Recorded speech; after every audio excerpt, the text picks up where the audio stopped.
Well, it has been a huge week for Ticketmaster and Twitter, so let's dive right in. Joining us now is the host of Wise Guys, John Tabacco. Always great to see you, my friend.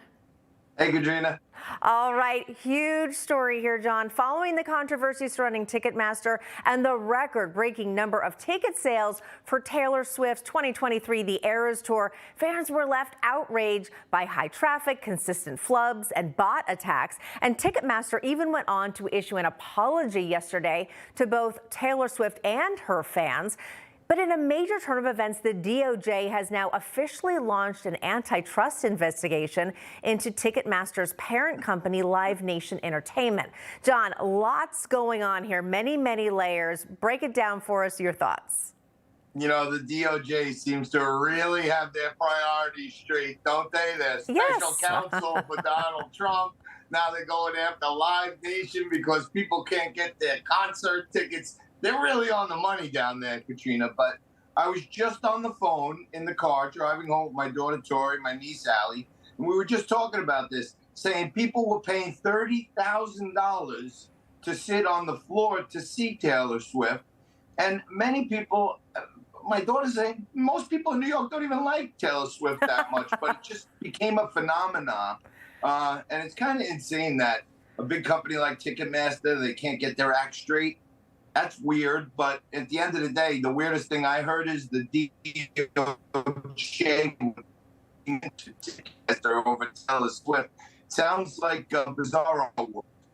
It really does. Let's switch on over to Twitter. Quite the week and beyond, months and months, for the social media app and, of course, its CEO, Elon Musk, who recently finally went through with that purchase. Reports revealing this week that Twitter has lost 90% of its staff since Musk took over. Of course, a lot of those were layoffs, but other people have simply decided not to buy into his new hardcore work mode. And just last night, a little interesting spin because he likes to have some fun on Twitter. Musk tweeted out a poll asking whether he should reinstate former President Trump's account. Early results show a pretty split response, with the yeses edging out the noes, 52-48. But Musk followed up with a tweet saying he was getting more than 1 million votes per hour on the poll. What do you think about this, John? Well, first of all, I want to warn Elon Musk to watch out for the last 10 minutes when all the Democrat votes come piling in out of nowhere. So they may be overwhelmed late on, but I have been following it closely.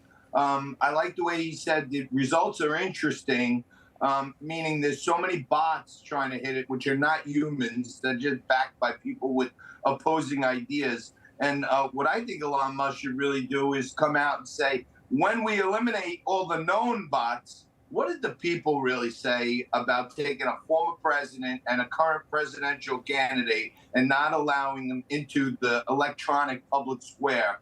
I think it's going to come down, yes. I don't think Trump will accept it easily, but the layoffs, they're doing Elon's work for him.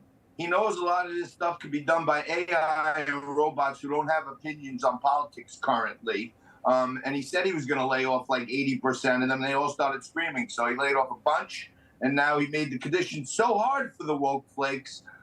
No more free lunch. No more nap time. Actually work overtime and not get paid. Oh, my God. To me, they're doing his job for him. He's laughing his way to the bank, ultimately, when this is all said and done. Yeah, and interestingly, John, I was just reading earlier, we just have about 20 seconds left. CBS News has officially said they're not going to use Twitter anymore because they are worried about inaccuracies. 10 seconds, your response.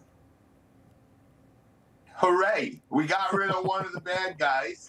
Let's hope more of them leave, you know? There you go, John. All right. Thank you, and drop the mic on that one. All right, John Tabacco, thank you so much. If you want to see more of John Tabacco, be sure to check out his show, Wise Guys with John Tabacco, every Saturday night right here at 10 p.m. on Newsmax. See John and his fellow Wise Guys as they take to the streets of New York City. You won't want to miss it. No crooked establishment. None of that twisting the truth. No talking down to me. Don't tell me how to think. Don't tell me how to think. Don't tell me how to think. I trust Newsmax. Newsmax. They don't tell me how to think. They let me decide. Newsmax. Real news for real people.